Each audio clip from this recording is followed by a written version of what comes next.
గజం కేవలం 15,500 రూపాయలతో 150 గజాల భూమి కేవలం 23 లక్షలు మాత్రమే. అంటే ఇండస్ట్రీలో ఏ బ్యాక్‌గ్రౌండ్ లేకుండా వచ్చారు గదా!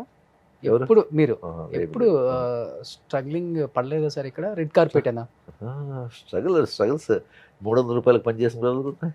ఆ! అంతఃపురంలో 300 రూపీస్‌కి చేశాను నేను. అవునా? ఆ! ఓకే. 3 గంటలకు వెళ్లితే నైట్ వచ్చేప్పటికి మళ్ళీ అయ్యే 11, 12 అయ్యేది. ఓకే. అప్పుడంతా గుంపు కదా! ఒక 30 మంది రౌడీలంటే దానిలో ఒకటిగా కూడా చేశాను నేను అప్పుడు. హ్మ్.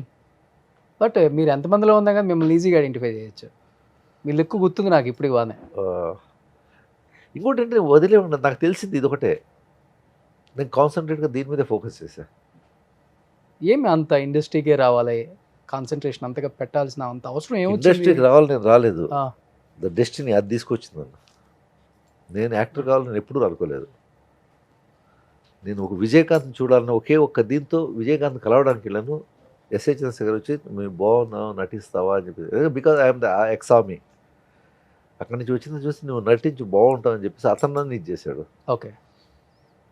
అక్కడి నుంచి ఇంక సరే సినిమాలు వద్దు అని చెప్పేసి ఇటు వచ్చిన తర్వాత మళ్ళీ నాకు సీరియల్ తగిలింది ఇక్కడ.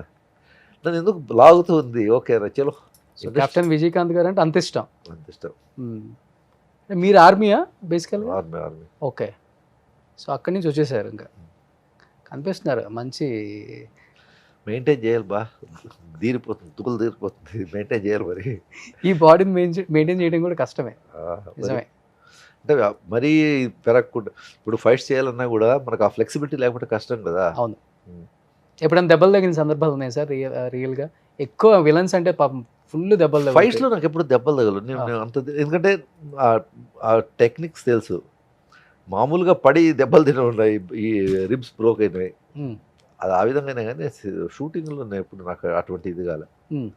చిన్న చితకా ఉంటాయి అవి ఇది పెద్ద లెక్క కాదు. ఓకే. మీరు దెబ్బలు కొట్టిన సందర్భాలు ఉన్నాయా పంచులు? అస్సలకి. అవన్నీ తెలుసుకునే చేశారు. అంతే. సార్ కొన్ని మీరు ఇంటర్వ్యూస్‌కే రారు కాబట్టి కొన్ని మీకు సంబంధించిన ఇమేజెస్ ఉన్నాయి ఇక్కడ. ఓకే. జస్ట్ కొంత ఎక్స్‌పీరియన్స్ మీకు. ఓకే. యారప్పా? యారు? నేను అందరూ తిరుగుతుంటాను. ఎవరు తెలియదు నాకు. ఎప్పుడు లుక్ సార్ ఇది? మొన్న అనుకుంటాను. వైట్ ఎక్కడ దిగినా కూడా తెలియట్లేదు. ఏదైనా హోటల్లోనా ఎక్కడో తెలియదు. నెక్స్ట్ అంటే నేను ఎక్కడంటే అక్కడ దిగుతాను. రోడ్ల మీద ఎక్కడ పడితే అక్కడ దిగిపోతూ ఉంటాను.